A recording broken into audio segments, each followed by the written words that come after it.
देश में कांग्रेस और बीजेपी नेतृत्व में एससी, एसटी, ओबीसी, माइनॉरिटी समाज के विरोध में काम कर रहे हैं और संविधान के विरोध में काम कर रहे हैं। लेकिन आज कर्नाटक में 2 साल से एससी, एसटी बजट वो दूसरा काम के लिए डाइवर्ट कर लिया। इसलिए हम चाहते हैं गुलबर्गा कर्नाटक में सिद्धरामैया सरकार एससी, एसटी को धोखा करे है। इसलिए हम लोग चाहते हैं एससी, एसटी क्या एमपी एमएलए है, इन लोग भी कांग्रेस तरफ से काम कर रहे हैं। लेकिन इनको हमारे इलेक्शन में एससी, एसटी समाज को हम वो करते ये करते झूठ बोल के वोट लेते। वोट लेने के बाद हमारा बजट वो सब खत्म कर लिया। इसलिए अगर सिद्धरामैया ये काम रोकना चाहिए, नहीं रोकेंगे तो हम गुलबर्गा 15 तारीख को गुलबर्गा बंद कर रहे हैं। 15 तारीख को गुलबर्गा बंद कर रहे हैं। इमीडिएटली ये रोकना चाहिए, नहीं तो गुलबर्गा में कोई भी एमपी एमएलए कांग्रेस लोग आएंगे तो हमको उसको कपड़े निकल के मारते वो ये हमारा काम है। हम कभी डरने वाले नहीं है, हम उसको खत्म करेंगे। हमारा जो विरोध में काम करते हैं उसको हम खत्म करेंगे। जय भीम, जय भारत। ಬಹುಜನ ಸಮಾಜ ಪಾರ್ಟಿ ಕರ್ನಾಟಕ ರಾಜ್ಯ ಸಮಿತಿ ಆದೇಶದ ಮೇರೆಗೆ ಇಂದು ರಾಜ್ಯದ ಎಲ್ಲ ಜಿಲ್ಲಾ ಕೇಂದ್ರದ ಎದುರುಗಡೆ ಏನು ರಾಜ್ಯ ಕಾಂಗ್ರೆಸ್ ಸರ್ಕಾರ ಸಿದ್ದರಾಮಯ್ಯ ನೇತೃತ್ವದ ಸರ್ಕಾರ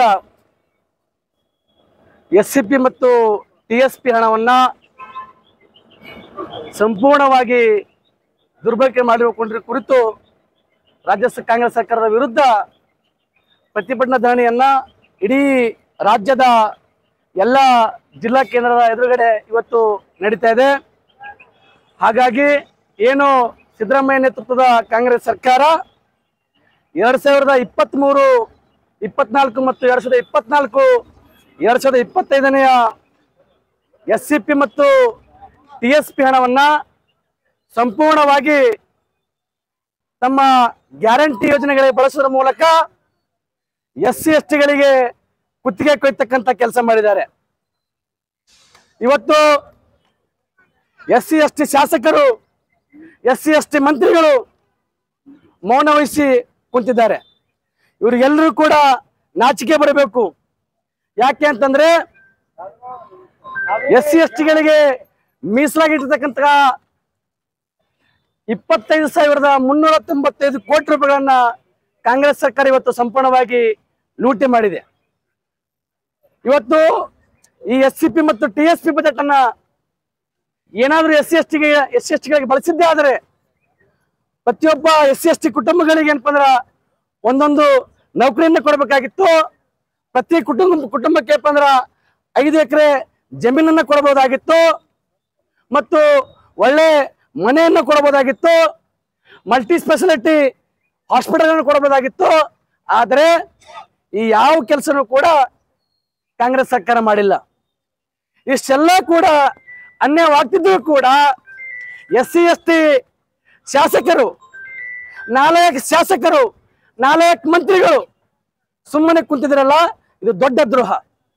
ಯಾಕೆ ಸುಮ್ಮನೆ ಕುಂತಾರಪ್ಪ ಅಂದ್ರೆ ಇವರು ಬ್ರಾಹ್ಮಣರ ಮನೇಲಿ ಏನಪ್ಪ ಅಂದ್ರೆ ಗುಲಾಮರಾಗಿ ಜೀತ ಮಾಡ್ತಾ ಇದ್ದಾರೆ। ಇವರಿಗೆ ತಾಕತ್ತಿಲ್ಲ ಪ್ರಶ್ನೆ ಮಾಡೋಟ್ಟು। ಇವರ ಒಂದು ತೊಡೆಯಲ್ಲಿ ನರೆಯಲ್ಲಿ ಇವರಿಗೆ, ಎಸ್ಸಿ ಎಸ್ಟಿ ಶಾಸಕರಿಗೆ ತೊಡೆಯಲ್ಲಿ ನರೆಯಲ್ಲಿ ಇವರಿಗೆ, ಎಸ್ಸಿ ಎಸ್ಟಿಗಳು ಇವತ್ತು ಪೂರ ಸರ್ವನಾಶ ಆಗ್ತಿದ್ರು ಕೂಡ ಏನಪ್ಪ ಅಂದ್ರೆ ಇವತ್ತು ಕೂಡ ಪ್ರಶ್ನೆ ಮಾಡ್ತಾ ಇಲ್ಲ ಅಂತಂದ್ರೆ ಇವರಿಗೆ ನಾಚಿಕೆ ಆಗಬೇಕು।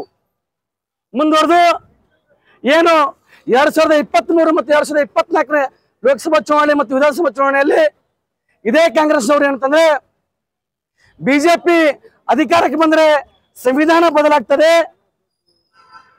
ಮೀಸಲಾತಿ ರದ್ದಾಗ್ತದೆ ಅಂತ ಹೇಳಿ ಎಸ್ಸಿ ಎಸ್ಟಿ ಓಬಿಸಿ ಮತ್ತು ಧಾರ್ಮಿಕ ಅಲ್ಪಸಂಖ್ಯಾತರನ್ನ ಮರಣ ಮಾಡಿ ಸುಮಾರು 90% ಮತಗಳನ್ನ ಪಡೆದುಕೊಂಡು ಇವತ್ತು ಅಧಿಕಾರಕ್ಕೆ ಬಂದಿದೆ। ಅಧಿಕಾರಕ್ಕೆ ಬಂದ ಮೇಲೆ ಎಸ್ಸಿ ಎಸ್ಟಿಗಳಿಗೆ ಮುಖ್ಯಮಂತ್ರಿ ಮಾಡೋದಿರಲಿ, ಉಪಮುಖ್ಯಮಂತ್ರಿ ಕೂಡ ಮಾಡಲಿಲ್ಲ। ನಾವು ಕಾಂಗ್ರೆಸ್ನವರು ಸಂವಿಧಾನ ರಕ್ಷಣೆ ಮಾಡ್ತೀವಿ ಅಂತ ಹೇಳಿ ಸಂವಿಧಾನದ ಆಶೆಗಳನ್ನ ಸಂಪೂರ್ಣವಾಗಿ ಲೂಟಿ ಮಾಡಿದ್ದಾರೆ, ಸಂಪೂರ್ಣವಾಗಿ ನಾಶ ಮಾಡಿದ್ದಾರೆ. ಯಾವ ರೀತಿ ಅಂತಂದ್ರೆ SC ST ವಿದ್ಯಾರ್ಥಿಗಳ ಸ್ಕಾಲರ್ಶಿಪ್ ಅನ್ನು ಕಟ್ ಮಾಡಿದ್ದಾರೆ. SC ST ವಿದ್ಯಾರ್ಥಿಗಳು ಏನು ಮ್ಯಾನೇಜ್ಮೆಂಟ್ ಕೋಟಾದಲ್ಲಿ ಆಯ್ಕೆ ಆದ್ರೆ ಅವರಿಗೆ ಏನಪ್ಪ ಅಂದ್ರೆ ಫೀಸ್ ಕಟ್ಟಬೇಕು ಮತ್ತು ಹಾಸ್ಟೆಲ್ ವ್ಯವಸ್ಥೆಯನ್ನ ಸಂಪೂರ್ಣವಾಗಿ ತೆಗೆದುಬಿಟ್ಟಿದ್ದಾರೆ. ಅದೇ ರೀತಿ ವಿದೇಶದಲ್ಲಿ ಶಿಕ್ಷಣ ಪಡ್ಕೊಳ್ತಕ್ಕಂಥ ಒಂದು ವ್ಯವಸ್ಥೆ ಇತ್ತು ಪ್ರಬುದ್ಧ ಯೋಜನೆ ಅಡಿಯಲ್ಲಿ, ಅದನ್ನ ಕಾಂಗ್ರೆಸ್ ಸರ್ಕಾರ ಸ್ಥಗಿತಗೊಳಿಸಿದೆ. ಹಾಗಾಗಿ ಬಹುಜನ್ ಸಮಾಜ್ ಪಕ್ಷ ಏನು ಆಗ್ರಹ ಮಾಡ್ತದೆ ಅಂದ್ರೆ ಕೂಡಲೇ ರಾಜ್ಯಪಾಲರು ಏನಪ್ಪ ಅಂದ್ರ ಮಧ್ಯಸ್ಥಿಕೆ ವಹಿಸಿ ರಾಜ್ಯ ಸರ್ಕಾರಕ್ಕೆ ಏನಪ್ಪ ಸೂಚನೆ ಕೊಡಬೇಕು. ಏನು SC STಗಳ ಹಣವನ್ನು ದುರ್ಬಳಕೆ ಯಾರು ಮಾಡಿಕೊಂಡ್ರು ಅವ್ರ ವಿರುದ್ಧ ಸೂಕ್ತ ಕ್ರಮ ಕೈಗೊಳ್ಳಬೇಕು ಮತ್ತು SC STಗಳಿಗೆ ಬೇಕಾಗಿರ್ತಕ್ಕಂಥ ಎಲ್ಲ ಹಣವನ್ನು ಮರು ಕಳಿಸ್ಬೇಕಂತೇಳಿ ಈ ಮೂಲಕ ಬಹುಜನ್ ಸಮಾಜ್ ಪಕ್ಷ ಆಗ್ರಹಪಡಿಸ್ತದೆ. ನಮ್ಮ ಹೆಸರು ಸುನಿಲ್ ಲಿಂಗನಕಲ್, ಬಹುಜನ್ ಸಮಾಜ್ ಪಾರ್ಟಿ ಜಿಲ್ಲಾಧ್ಯಕ್ಷರು.